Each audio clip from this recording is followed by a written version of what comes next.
नमस्कार साथियों, आप सभी का स्वागत है एजुकेशन लाइन में। दोस्तों, कक्षा 8 के लिए एमपी बोर्ड सामाजिक विज्ञान का पेपर जो कि आपका 27 तारीख को होने वाला है वो पेपर आप यहाँ पे देख लीजिए। वेरी वेरी इंपॉर्टेंट है और आपको एग्जाम में बहुत सारे क्वेश्चन यहाँ से देखने को मिलने वाले हैं। तो चलिए मैं वीडियो स्टार्ट करता हूँ। वीडियो स्टार्ट करने से पहले आपसे रिक्वेस्ट होगी, चैनल पे आप नए हैं तो प्लीज़ चैनल को सब्सक्राइब करके रखें और आपका कोई भी कमेंट आप मुझे कमेंट कर देना। पेपर की पीडीएफ फाइल है दोस्तों, आपको मिल जाएगी।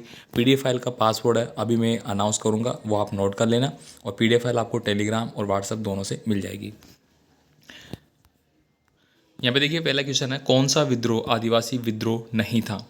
अब कौन सा नहीं था? भील विद्रोह आपने पढ़ रखा है, मुंडा विद्रोह, संताल विद्रोह और बेलोर विद्रोह। नेक्स्ट मैं बात करूँगा वयस्क मताधिकार के लिए जो निर्धारित आयु है वो कितनी है। ये तो कोई भी बता देगा, 18 वर्ष है, वो रखी गई है।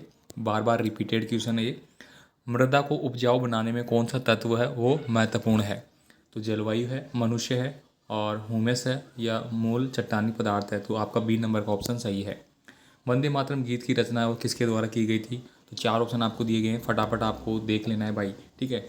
और साथ ही साथ मैंने फिर से बता दिया कि अपने दोस्तों को भेज देना। जो पेपर आपका कल, उसके लिए आपको 2 पेपर मिल जाएंगे, दोनों में से आपका पेपर मिल जाएगा। नेक्स्ट क्वेश्चन देखिए, क्वेश्चन नंबर 5 है, विद्यालय के छात्र छात्राओं में अनुशासन व सैन्य अभिरुचि जागृत करने हेतु कोर का गठन किया गया। तो सैन्य मतलब सेना के अकॉर्डिंग जो आदेश होते हैं या फिर अनुपालनाएँ होती है या फिर आपकी जो बॉडी एक्टिविटी है या फिर जो आपके आदर्श हैं, उसको तैयार करने के लिए आपको कौन सी गठित की गई थी। तो सेना के लिए स्काउट गाइड कोर की गई थी। ये आपको पता है, स्काउट गाइड कोर के अंदर आपने भी स्काउट में अगर पार्टिसिपेट ले रखा होगा, स्कूल में नहीं ले रखा है तो मेरा मानना है कि अगर आपके स्कूल में स्काउट है तो आप लेना, आपके लिए बहुत इंपॉर्टेंट है। साथ ही सरकारी नौकरियों में या फिर फौज में जाने के लिए, सेना में जाने के लिए या फिर जो आपके नेवी वगैरह उनमें जाने के लिए बहुत हेल्पफुल है ये, ठीक है। तो आप लेना आगे जब आपकी कक्षाओं में आओगे। यहाँ पे देखिए रिक्त स्थानों की पूर्ति करनी है आपको। पृथ्वी की आंतरिक शक्तियों द्वारा विपरीत दिशाओं के दबाव से निर्मित जो पर्वत है वो क्या कहलाते हैं। देखिए आंतरिक शक्तियों से, ठीक है। मान लीजिए ये हमारी पृथ्वी है और उसकी आंतरिक शक्तियाँ नीचे है, तो पृथ्वी से ऊपर इस प्रकार से अगर यहाँ पे संपीड़न लगेगा, मतलब इस इधर से और इधर से अगर कोई फोर्स लगता है तो नीचे की चीज़ ऊपर उठती जाती है। तो हमारा जो हिमालय है, पर्वत है, सबसे ऊंचा जो हम जानते हैं, वो इसी का उदाहरण है, ठीक है। तो यहाँ पे ये पूछा गया है कि आंतरिक शक्तियाँ तथा विपरीत दिशाओं के दबाव से निर्मित जो पर्वत है वो कौन से पर्वत कहलाते हैं। इसके बाद देखिए, कलकत्ता में सुरेंद्र नाथ बनर्जी ने किसकी स्थापना की थी। अंटार्कटिका किस गोलार्ध में स्थित है। अब दोस्तों गोलार्ध क्या होते हैं, गोलार्ध के बारे में आपको जनरली बता दूँ। मान लीजिए ये है हमारी पृथ्वी, ये हमारा बीच का, ये हमारा ऊपर और ये नीचे, ठीक है। तो ये बीच वाली लाइन है, ठीक है, इसको अपन बोलते हैं भूमध्य रेखा। क्या बोलते हैं? भूमध्य रेखा, ठीक है। नीचे वाला जो गोलार्ध है, ठीक है, ऊपर वाला गोलार्ध है। अब देखिए 2 गोलार्ध आपके हो गए। नीचे वाला गोलार्ध को अपन बोलते हैं दक्षिणी गोलार्ध, ठीक है। ऊपर वाले को बोलते हैं अपन उत्तर गोलार्ध। हमारा भारत यहाँ पे आता है उत्तर गोलार्ध में, ठीक है। तो यही पूछा है, अंटार्कटिका है। अंटार्कटिका क्या है? हमारा ठंडा है। यहाँ पे कोई इस प्रकार के नहीं, यहाँ पे पेंगुइन जाति के जो जीव है वो मिलते हैं, बाकी आपको यहाँ पे मिलेगा नहीं। तो अब ठंडी चीज़ है तो ठंडी कहाँ पे मिलेगी आप देख लेना भाई, ठीक है। यहाँ पे आपका ऑस्ट्रेलिया वगैरह आता है, ठीक है। थोड़ा बहुत आपको देखना है, ठीक है, ताकि उससे रिलेटेड आप ज़्यादा से ज़्यादा चीज़ें एग्जाम में लिख सके। यहाँ पे देखिए धरातल और मानचित्र के बीच के अनुपातिक संबंध को अपन क्या बोलेंगे। इसके बाद देखिए क्वेश्चन नंबर 3 है, 3 अंक का है। यहाँ पे 18 नंबर का प्रश्न है टोटल। स्थानीय स्वशासन का जनक किसे कहते हैं। तो दोस्तों स्थानीय स्वशासन का जनक किसे कहते हैं, वेरी वेरी इंपॉर्टेंट है। 1800 ईस्वी का है ये, ठीक है। और जो स्थानीय स्वशासन का जनक है दोस्तों वो कौन है, लॉर्ड रिपन, ठीक है, लॉर्ड रिपन है, ठीक है। आगे देखिए यहाँ पे प्रेरी का मैदान किसे कहते हैं। दोस्तों प्रेरी का मैदान किसको बोलते हैं, जो घास के मैदान है, ठीक है, घास के मैदान है उनको अपन प्रेरी का मैदान बोलते हैं। काकोरी कांड क्या था, काकोरी कांड के बारे में आप अच्छे से जानते हैं, ठीक है।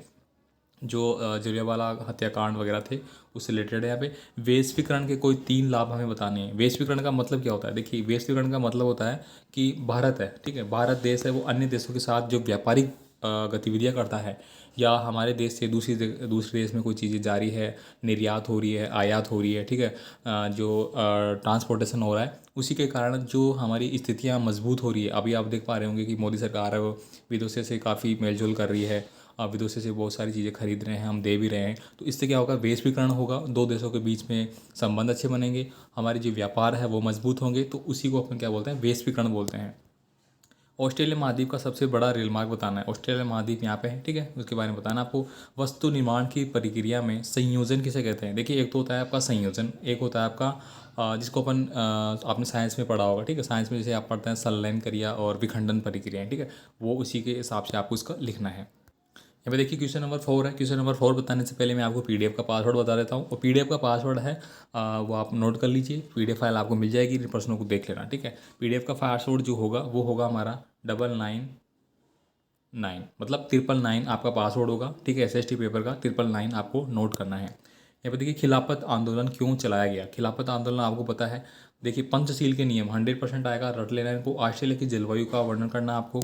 इसके बाद देखिए 19वीं शताब्दी में चलाए गए धार्मिक व सामाजिक आंदोलन का भारतीय समाज पर क्या प्रभाव पड़ा, कि इन दो का वर्णन आपको करना है। तो दोस्तों 19वीं सदी में भारत में धार्मिक सामाजिक आंदोलन हुए थे, जो कि दक्षिण से स्टार्ट हुए थे। दक्षिण से आपने पढ़ा होगा, रामानंद थे हमारे, ठीक है। तो रामानंद जी को यहाँ पे दक्षिण से उत्तर भारत में धार्मिक सुधार आंदोलन के जनक कह सकते हैं अपन, ठीक है। और इसके बाद कबीर हुए, काफ़ी सारे संत हुए हैं, तो आप बता लेना है। यहाँ पे देखिए रबी और खरीफ की फसल में अंतर, ये आपको देखिए एसएसटी में भी पूछ लिया गया है और साइंस के पेपर में भी बहुत इंपॉर्टेंट था, हो सकता है ये नहीं आया हो। यहाँ पे देखिए थल सेनाधिकारी गर्व के पदक्रम की रेखी है, वो बताना है। अब यहाँ पे देखिए बड़े क्वेश्चन आपके आते हैं, जिसमें होम रूल आंदोलन की स्थापना कब हुई और इसका भारतीय राजनीति पर क्या प्रभाव पड़ा, स्वराज्य दल का गठन किसने किया, संयुक्त राष्ट्र की स्थापना कब हुई थी। देखिए संयुक्त राष्ट्र की स्थापना कब हुई थी, 1945 में हुई थी, ठीक है।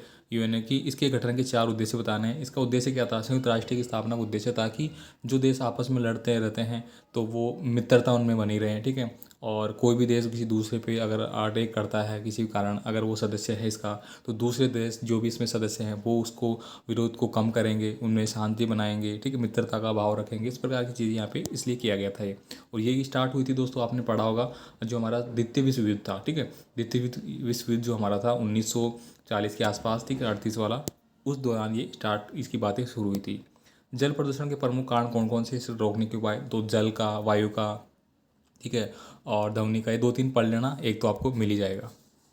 इसके बाद देखिए यहाँ पे वी प्रकार की घाटी आकार की, ये तो रहने देना आप। इसके बाद देखिए पठार का सरमोज, ये भी आपको नहीं पूछा जाएगा। ऑस्ट्रेलिया के महाद्वीप हो गया यहाँ पे, ठीक है, इनको आपको बताना है, जैसे कि मकर रेखा है, ठीक है, केनबरा है, केनबरा इनकी राजधानी है, प्रशांत महासागर कहाँ पे है, तो ये आपको क्या करना है, महाद्वीप में इंगित करना है, ठीक है। गेहूँ उत्पादन मरी कारपेनिया, ये ठीक है। तो इसके बाद देखिए या दोनों में से आप कोई सा भी कर सकते हैं। यहाँ पे आपको दिखाई दे रहा होगा नक्शा, ठीक है, तो इसी में आपको फिल करना होगा। तो ये जो मैप वाला है वो आपको इंडिया का भी पूछ सकते हैं और विश्व का भी पूछ सकते हैं, इसमें थोड़ी सी आप एक्सरसाइज कर लेना, ठीक है। बाकी मैं एक और पेपर आपको दे दूंगा, उसमें से भी आपको बहुत सारे मिल जाएंगे। इंग्लिश मीडियम वाले हैं, इंग्लिश मीडियम वाले के लिए भी अरेंज किया है मैंने, और उसका भी मैं वीडियो अपलोड कर दूंगा, ठीक है। तो मिलते हैं अगले वीडियो में, आप कमेंट कर देना। 8वीं के लिए देखिए एसएसटी के बाद साइंस का हो गया, फिर आपका हिंदी का हो गया, इंग्लिश का हो गया, उसके बाद फिर अपन और भी पेपर के लिए बात करेंगे। पीडीएफ का पासवर्ड वापस से आप नोट कर सकते हैं 999, ठीक है। धन्यवाद।